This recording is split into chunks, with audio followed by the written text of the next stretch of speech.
Olá, seja bem-vindo ao canal FI Fácil. Hoje a gente vai falar do fechamento do dia 6 de abril, esse é o fechamento do iFix. Aqui eu vou te mostrar algumas informações sobre o iFix. E antes de mais nada, só lembrando que se você está vendo isso pelo canal do YouTube, se inscreva aqui no canal. Se você está vendo pelo Instagram, dá um like no vídeo, tá? Não esqueça. E o mais importante, faça comentário. Fechamento do iFix. Eu vou fazer um comentário um pouquinho da bolsa para ajudar também a quem está começando nesse mundo de bolsa de valores, entender um pouco da diferença entre iFix e o Ibovespa. O Ibovespa hoje teve uma alta de 6,44%, enquanto o iFix teve uma alta apenas de 0,84%. Basicamente isso está acontecendo porque o Ibovespa ele responde muito mais a estímulos econômicos do que o iFix. Ou seja, o que eu estou falando é que as empresas elas precisam de estímulos econômicos nesse momento para se manter viva. E o Banco Central veio, o presidente do Banco Central fez uma entrevista, né? E ele mostrou um monte de iniciativas que o CMN está fazendo para dar liquidez para esse mercado, o que impacta diretamente em todos os ativos financeiros, principalmente nas ações. O FI, ele, apesar de ser impactado positivamente com isso, ele já estava num estágio onde a variação dele é menor.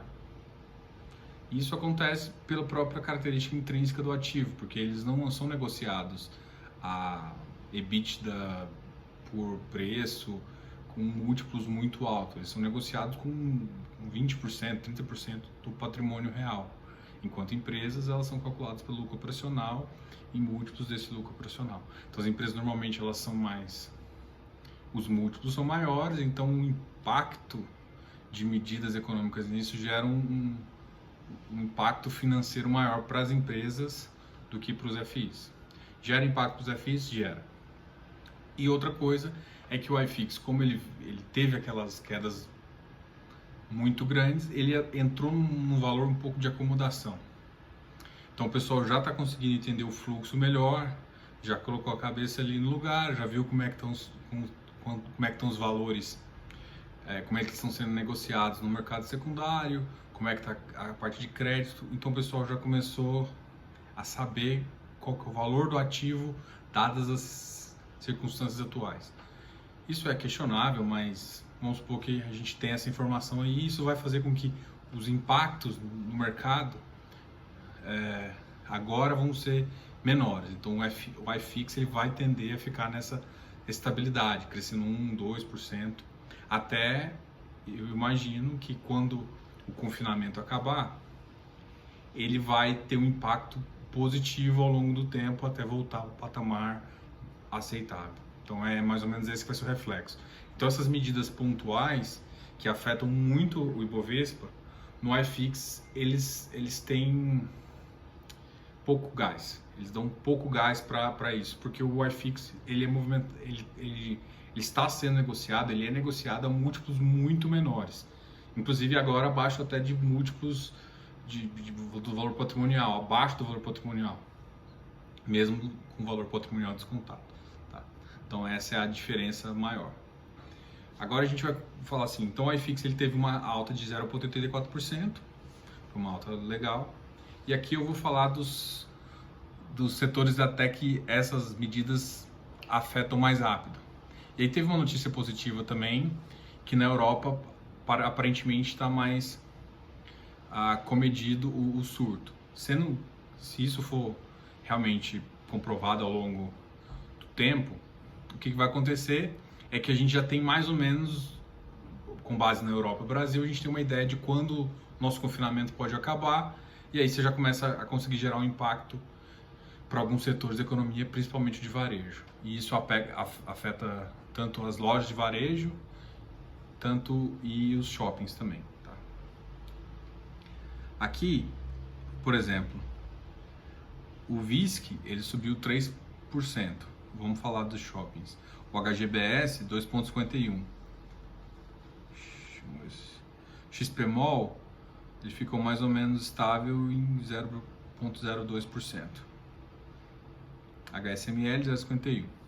Então, os shoppings eles tiveram um impacto positivo. Então, com essa diminuição do surto, essa injeção de dinheiro que o Banco Central prometeu, tudo isso faz com que a economia melhore. E é nesse aspecto que eles pegam. Aí alguns ativos se comportam melhores que outros, eu já expliquei um pouco, porque a gente vê o setor está crescendo, essas medidas ajudam o setor, mas ele impacta regiões de forma diferente e isso tem que ser avaliado ativo por ativo. Mas no geral, os impactos foram positivos, inclusive no iFix. E teve shoppings que cresceu mais 3%. Eu vou pegar aqui alguns ativos que se comportaram um pouco com altas e baixas bem fora da curva. Eu vou falar do GRLV, que é um ativo de galpão logístico. Ele teve uma alta de 11%. Então ele voltou para um preço, eu acredito que não fica mais atrativo nessa crise, mas para quem já detém a cota, é um preço já adequado, muito mais próximo do VP. O Rio Bravo Renda Corporativa teve uma queda de 4%, para mim é uma queda relativamente alta. Ele está negociando bem abaixo do valor. Se tiver interesse de conhecer mais sobre esse ativo, conversa aí que a gente pode falar. XPlog 3.02 e XPPR, o XP Properties 4%. A do Vigip 3.81%, isso eu estou acompanhando bem no detalhe. Eu vi uma live do pessoal da Valora, eles não falaram muito como está a alocação, né, porque eles nem podem, mas eles têm uma estrutura de crédito que, para quem conhece, é uma estrutura, assim, eles não são Kinea, né, eles sabem que não são Kinea, então eles têm uma estrutura de crédito bem segura para o padrão deles. Então eles vão ter que render mais que o do Kinea. Eu vou comparar ele com o Canip, né? Que eles seguem basicamente a mesma filosofia. Ele tem um Vigir, um atrelado ao CDI, e a Kinea tem o KNCR. E eles têm o Canip, e a Kinea tem o Canip, e a Valora tem esse Vigip, que é novo. O Vigip está começando as alocações agora, mas o perfil de alocação da Valora é um perfil bom. Ele vai pegar ganhos maiores, nominais, do que o Kinea, porque o Kinea ele tende a ser um ativo mais seguro, pela estrutura de operação que o Kinea pode proporcionar, né? Porque ele está atrás do Kinea tem um Banco Itaú. Então a estrutura de operação é uma estrutura de operação melhor. Mas em contrapartida, a Valora consegue, mesmo com essa estrutura deles, entrar em bons projetos.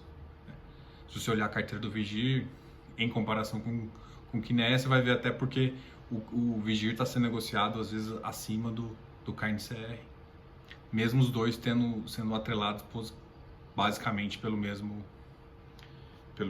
índice, né? Os dois são atrelados pelo CDI. Então essa é um que eu estou acompanhando, baixo volume de negociação, então a liquidez dele é muito ruim. Então se quiser entrar com um valor grande vai ficar difícil, você desloca muito o preço, isso está atrapalhando. Se inscreva no canal, obrigado aí por tudo, até a próxima, valeu!